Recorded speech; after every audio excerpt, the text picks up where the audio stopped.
Assalamualaikum warahmatullahi wabarakatuh. Salam salve, Om Swastiastu, Namo Buddhaya, salam kebajikan. Rekan-rekan yang saya hormati, Badan Komunikasi Pemerintah terus mencermati dan merespon berbagai perkembangan strategis yang menjadi perhatian publik, mulai dari penguatan keberpihakan kepada petani dan nelayan sebagai fondasi ketahanan pangan nasional, pembangunan konektivitas melalui peresmian 1.151 km jalan, hingga peluncuran paket stimulus ekonomi senilai Rp26,34 triliun untuk menjaga daya beli masyarakat dan mendorong pertumbuhan ekonomi nasional.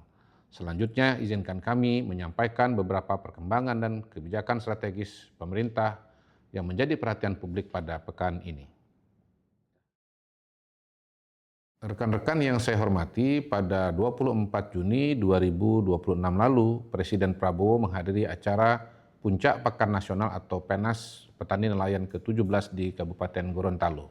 Kehadiran Presiden dalam acara itu menjadi penegasan komitmen dan keberpihakan pemerintah kepada petani yang selama ini menjadi tulang punggung negara dalam mencapai kedaulatan pangan nasional. Di era kepemimpinan Presiden Prabowo, bentuk keberpihakan pemerintah kepada petani telah ditunjukkan lewat berbagai kebijakan.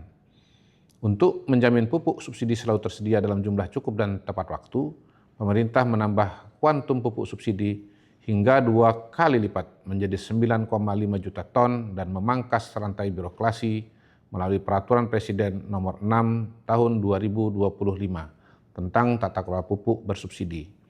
Penyaluran pupuk dilakukan berlangsung dari PT Pupuk ke Gabungan Kelompok Tani atau Gapoktan atau koperasi dan kemudian ke petani. Petani yang telah terdaftar dan hendak menebus pupuk cukup membawa KTP saja. Tata kelola juga diintegrasikan secara digital sehingga data penerima dan penyaluran lebih mudah dipantau.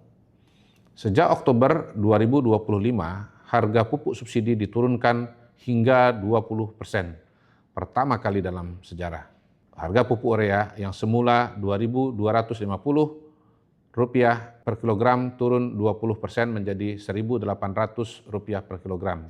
Lalu pupuk NPK dari semula harga Rp2.300 per kilogram turun 20% menjadi Rp1.840 per kilogram. Pupuk subsidi untuk sektor perikanan yang sudah 4 tahun dihapuskan, tahun ini kembali diberikan dengan jumlah 295.000 ton. Selanjutnya, upaya lain yang dilakukan pemerintah yaitu dengan menyalurkan bantuan alat dan mesin pertanian atau Alsintan, serta sarana produksi demi mendorong modernisasi pertanian dan swasembada pangan. Jenis Alsintan yang diberikan seperti traktor roda 2 dan 4, mesin penanam atau rice transplanter, combine harvester atau mesin pemanen, hingga drone untuk menanam benih dan penyemprotan hama. Untuk tahun 2026, Kementerian Pertanian telah menyiapkan sekitar 38.969 unit bantuan Alsintan dengan anggaran sekitar Rp4,19 triliun untuk didistribusikan ke petani. Selain itu, ada juga skema kredit Alsintan di mana pemerintah memberikan fasilitas pinjaman dengan suku bunga sangat ringan melalui bank pemerintah atau daerah untuk pengadaan alat. Pemerintah juga menaikkan harga pembelian pemerintah atau HPP gabah yang diserap Bulog dari Rp6.000 menjadi Rp6.500 per kilogram, at any quality atau tanpa rafaksi. Kenaikan HPP dan serapan gabah Bulog membuat harga gabah petani terjaga minimal di Rp6.500 per kilogram. Keberpihakan pemerintah terhadap sektor pertanian ini pun telah membuahkan hasil manis. Ketahanan pangan nasional kita menguat. Badan Pusat Statistik atau BPS menyatakan sepanjang tahun 2025 produksi beras nasional mencapai 34,69 juta ton.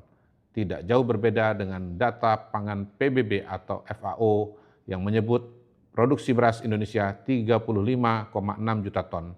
Dan data Departemen Pertanian Amerika Serikat atau USDA yang menyebut angka 34,6 juta ton. Sementara itu, cadangan beras pemerintah atau CBP pada Juni tahun ini mencapai 5,3 juta ton, yang menjadi catatan tertinggi sepanjang sejarah Indonesia.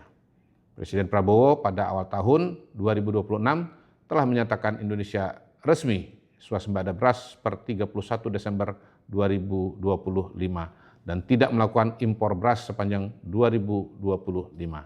Seiring dengan hal itu, kehidupan petani juga semakin sejahtera.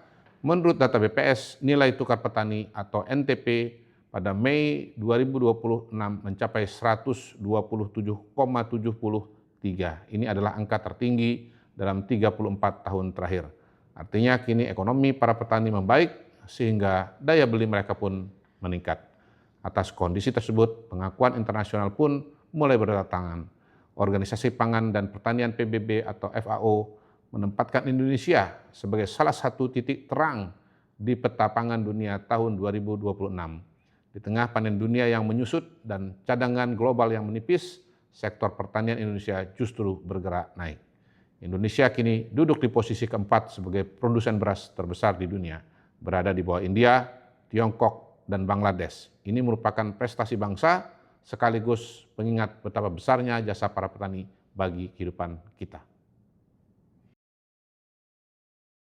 Rekan-rekan yang saya hormati, pemerintah terus mempercepat pembangunan infrastruktur yang langsung dirasakan manfaatnya oleh masyarakat. Sebuah langkah nyata yang dibangun bukan hanya jalan, tetapi juga akses ekonomi, pendidikan, pelayanan kesehatan, dan kesejahteraan masyarakat.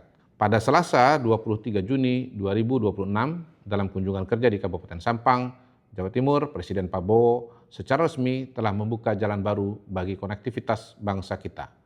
Pemerintah telah menyelesaikan pembangunan dan peningkatan jalan daerah melalui program instruksi jalan daerah atau IJD tahun anggaran 2025 dengan total panjang mencapai 1.151 km yang tersebar di berbagai wilayah Indonesia.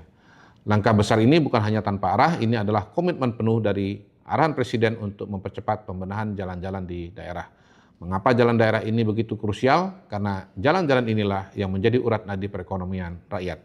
Inilah jalur yang menghubungkan produksi para petani di desa melalui meja makan keluarga di seluruh Indonesia. Pembangunan ini adalah fondasi kokoh kita bersama untuk menyongsong swasembada pangan, energi, dan air. Kita ingin memastikan bahwa ke depan tidak boleh ada lagi hasil panen yang membusuk di jalan karena akses yang rusak. Tidak boleh ada lagi pasokan energi dan air bersih yang terhambat karena jalur yang terputus. Dengan jalan yang mulus dan terhubung, aliran pasokan pangan dari pusat-pusat produksi ke masyarakat akan berjalan lebih cepat dan efisien. Melalui peresmian jalan daerah ini, pemerintah ingin mengirimkan pesan yang kuat kepada seluruh rakyat bahwa pembangunan di era ini adalah pembangunan inklusif. Pembangunan yang tidak hanya berpusat di kota-kota besar, tetapi menjangkau hingga ke pelosok-pelosok daerah yang selama ini jarang tersentuh. Kita ingin memastikan keadilan sosial dan pemerataan ekonomi benar-benar dirasakan oleh setiap warga negara.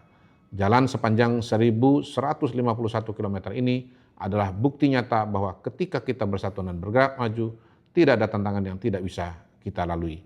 Ini adalah tulang punggung baru kita menuju Indonesia yang mandiri, berdaulat, dan sejahtera. Mari kita rawat bersama kemajuan ini demi masa depan anak cucu kita. Rekan-rekan yang saya hormati, pemerintah tidak ingin sekedar mengejar angka di atas kertas, tetapi juga memastikan bahwa manfaat pertumbuhan ekonomi dapat dirasakan langsung secara luas. Oleh karena itu, memasuki paruh kedua tahun 2026, pemerintah meluncurkan paket stimulus ekonomi semester 2 guna mendorong konsumsi masyarakat sekaligus memperkuat pertumbuhan ekonomi. Paket stimulus tersebut terdiri atas kebijakan utama dalam 3 pilar besar dengan total anggaran sebesar 26,34 triliun rupiah.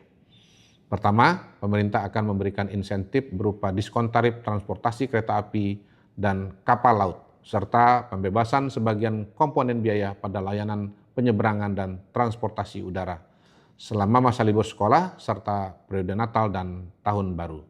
Insentif tersebut diharapkan dapat mendorong mobilitas masyarakat sekaligus menciptakan multiplier efek bagi perekonomian. Kedua, pemerintah akan menyalurkan bantuan pangan kepada 33,24 juta penerima manfaat selama periode Juli hingga September 2026. Langkah ini ditujukan untuk melindungi kelompok masyarakat rentan dari gejolak harga kebutuhan pokok. Ketiga, pemerintah akan membuka program magang nasional bagi 150.000 lulusan perguruan tinggi. Kemudian pemerintah juga akan membuka pelatihan vokasi bagi 220.000 lulusan SMA dan SMK, serta 50.000 pekerja yang terdampak PHK. Program ini bertujuan meningkatkan kompetensi sekaligus memperluas peluang bagi angkatan kerja untuk memperoleh kesempatan yang lebih baik. Seluruh stimulus tersebut merupakan arahan langsung Presiden Prabowo untuk menjaga daya beli masyarakat, mendorong konsumsi domestik, serta melindungi masyarakat dari dampak ketidakpastian global.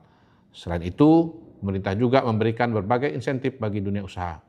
Hal ini ditujukan agar kegiatan operasional tetap berjalan optimal di tengah gejolak global, menekan biaya produksi, serta mencegah kenaikan harga barang konsumsi yang lebih luas. Dukungan tersebut diberikan melalui fasilitas bea masuk 0% atas impor LPG bagi industri petrokimia dan impor bahan baku plastik. Terakhir, pemerintah juga memberikan dukungan kepada pelaku industri kreatif melalui tarif khusus pajak penghasilan atau PPh final sebesar 1,5% bagi para penulis. Pemerintah akan terus mengawal implementasi seluruh kebijakan tersebut agar berjalan sesuai rencana, tepat sasaran, dan memberikan manfaat nyata bagi seluruh lapisan masyarakat. Terima kasih. Wassalamualaikum warahmatullahi wabarakatuh. Salam salve, Om Swastiastu, Namo Buddhaya, salam kebajikan.